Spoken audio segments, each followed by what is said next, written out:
Bonsoir, mesdames et messieurs. Ici Martin Cossette. Bienvenue à l'essentiel. La députée néo-démocrate du Nunavut, Lori Idlaut, est devenue la 4e élue de l'opposition et la première du nouveau Parti démocratique à se rallier aux libéraux de Mark Carney.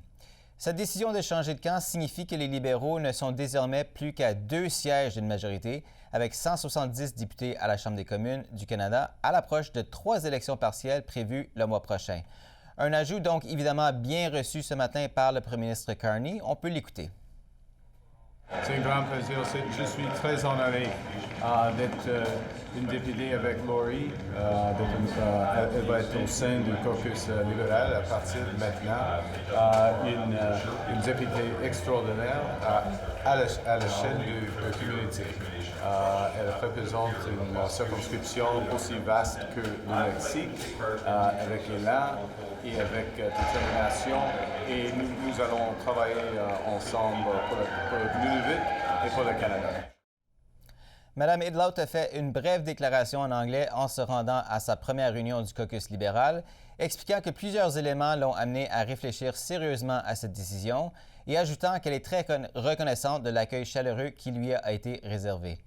Dans un communiqué, le chef intérimaire du NPD, Don Davies, affirme que lui et son caucus sont, je cite, « très déçus de la décision de Mme Idlaut de se joindre aux libéraux », ajoutant que selon la position de longue date du parti, lorsqu'un élu rejette la décision des électeurs et souhaite se joindre à une autre formation politique, il devrait soumettre ce choix à ses électeurs. Donc, un nouveau coup dur pour le NPD en pleine course à la direction, alors que le parti tente toujours de se reconstruire après les résultats électoraux difficiles de l'an dernier.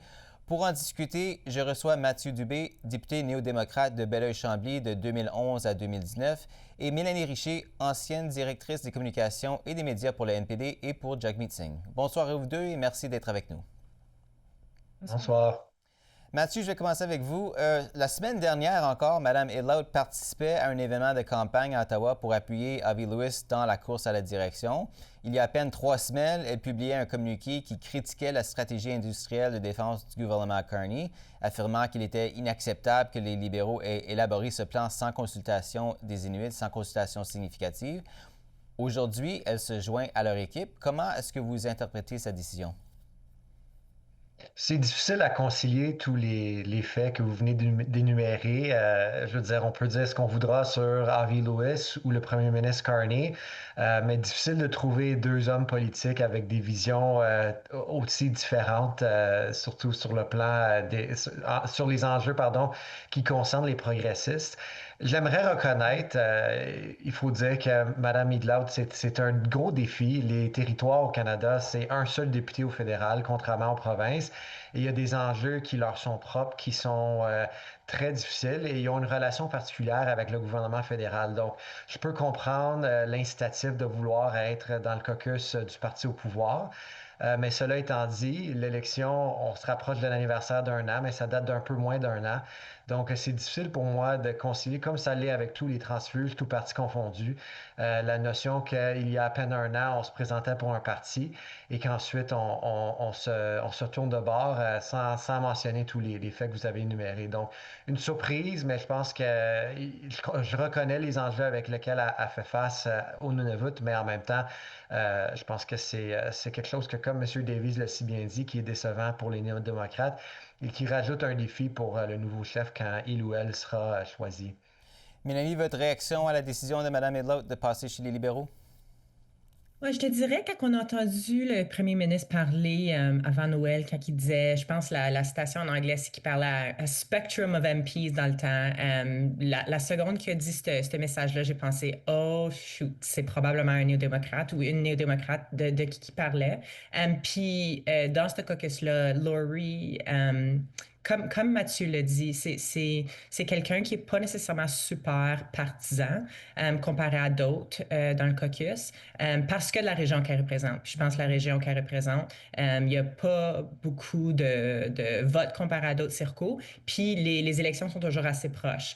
Mais qu'est-ce que je trouve intéressant, c'est qu'on le sait que le gouvernement ne fait pas des choses juste pour être gentil avec les territoires, que c'est souvent, faut pousser, puis il faut pousser fort pour que le gouvernement agit dans le meilleur intérêt des gens au Nunavut. Je me souviens, j'étais en Terre-Neuve en 2015 pour l'élection provinciale, puis le chef, dans le temps, disait quand que le gouvernement a fait quelque chose pour nous sans qu'on pousse puis qu'on se bat pour cette chose-là. Donc, j'imagine que les gens du Nunavut pensent possiblement la même chose aujourd'hui. Dans la fin du compte, j'étais contente de voir que le groupe du NPD au Nunavut a dit que nos efforts, c'est pas entouré d'une personne, qu'on va continuer avec nos efforts, même si la députée est dans le caucus libéral, puis que ça n'arrête pas la bataille du NPD dans le territoire pour améliorer la vie des gens. Donc, c'est quelque chose on peut continuer à bâtir, même si la députée s'est jointe aux libéraux. En même temps, Matthew, maintenant, le caucus du NPD est réduit à seulement 6 députés. Il y a plusieurs médias qui rapportent maintenant, ça fait des semaines, qu'Alexandre Boulris, le seul député du parti au Québec, envisagerait sérieusement de quitter lui aussi la politique fédérale pour se lancer sur la scène provinciale sous la bannière de Québec solidaire. Dans ce contexte, comment est-ce que le NPD peut-il sérieusement se tourner vers les Canadiens, leur demander encore leur appui ou encore pour des dons? C'est sûr que c'est un défi. Je veux pas. Les députés, malgré ce que certains pensent, c'est plus que des plantes vertes au fond de la salle. C'est quand même des. Donc, je veux pas faire. C'est difficile de comparer aux conservateurs, mais c'est sûr qu'une perte comme celle-ci pour le NPD avec un plus petit caucus est plus large d'une certaine façon. C'est un gros pourcentage du caucus qui s'en va. Puis même chose avec le départ dont on entend parler, le départ possible d'Alexandre Boulris. Donc, je pense où ça repose, c'est sur les gestes du prochain chef. Puis je pense que c'est le timing, si vous me permettez l'anglicisme, est difficile parce que on n'a pas de chef en ce moment. Il y a un chef intérimaire, oui, mais c'est difficile pour les candidats à se positionner. Au moment où on se parle, on n'a pas encore entendu de la part des candidats principaux. Donc, je pense que ce qui est difficile, c'est qu'on sait qu'ils doivent reconstruire. Et maintenant, le jour 1 du temps à la tête du parti du nouveau chef sera beaucoup consacré à regagner cette crédibilité-là. Parce que ce genre de geste, non seulement baisse le poids du NPD au Parlement, mais comme vous l'avez dit, ça vient nuire à la crédibilité aussi. Donc, je pense qu'il y a un exercice en communication qu'il faudra entamer, qui n'était pas nécessairement celui qu'on aurait voulu entamer dès le départ d'un nouveau mandat, d'un nouveau chef. Mm-hmm. Mélanie, Mathieu parle de regagner la crédibilité. Il n'y a pas vraiment façon d'adoucir la situation. Le NPD a perdu beaucoup d'appui lors de la dernière élection. Évidemment, chaque chef, je pense, souhaite laisser son parti dans un meilleur état qu'à son arrivée, mais dans ce cas-ci, on a vraiment l'impression que la situation ne cesse de se détériorer pour le NPD. Avec le recul, comment est-ce que les difficultés actuelles du parti ne constituent-elles pas vraiment un jugement plutôt sévère du bilan de Jagmeet Singh à la tête du NPD? C'est une bonne question. Je te dirais, je pensais trop tôt de regarder ou d'évaluer ce que Jagmeet a fait pour le parti. Je pense que puis évidemment, moi, j'ai quelque chose à dire en tant que quelqu'un qui était dans l'équipe de Jagmeet pour longtemps.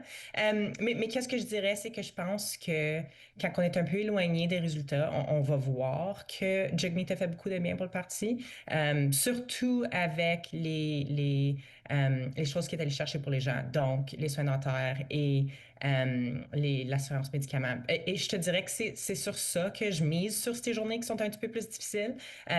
C'est facile à dire, ah ben, peut-être les choses ils vont super mal pour le parti. Puis il y en a une couple de nous qui disait probablement ça hier soir, mais le rappel du fait que il va y avoir 9 millions de personnes dans le pays qui vont avoir accès aux soins dentaires à cause de Jagmeet, à cause de ce caucus-là. C'est pas une petite chose. C'est un beau rappel que c'est ça. C'est quoi être un néo-démocrate? C'est aller chercher des vrais gains pour les gens qui vont améliorer les soins de santé des gens, mais aussi le coût de la vie pour les gens. Donc, je pense être un petit peu trop tôt pour juger Jagmeet, puis pour dire que ce résultat-là, puis qu'est-ce qui se passe aujourd'hui, c'est vraiment sa faute. Évidemment, en tant que chef, il y a une responsabilité qu'on doit prendre, mais je pense que ça va prendre un peu de temps à réfléchir. Je pense aussi qu'une des choses qu'on oublie souvent quand on parle de Jagmeet, c'est une des choses que j'ai vues de proche quand je faisais partie de ton équipe,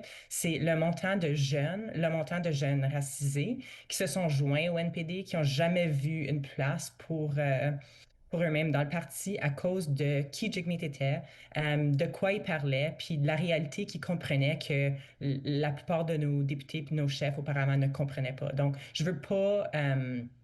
je veux pas oublier de dire que même si on est où qu'on est, il y a beaucoup d'important de ce que Jagmeet a fait et c'est bon à se rappeler.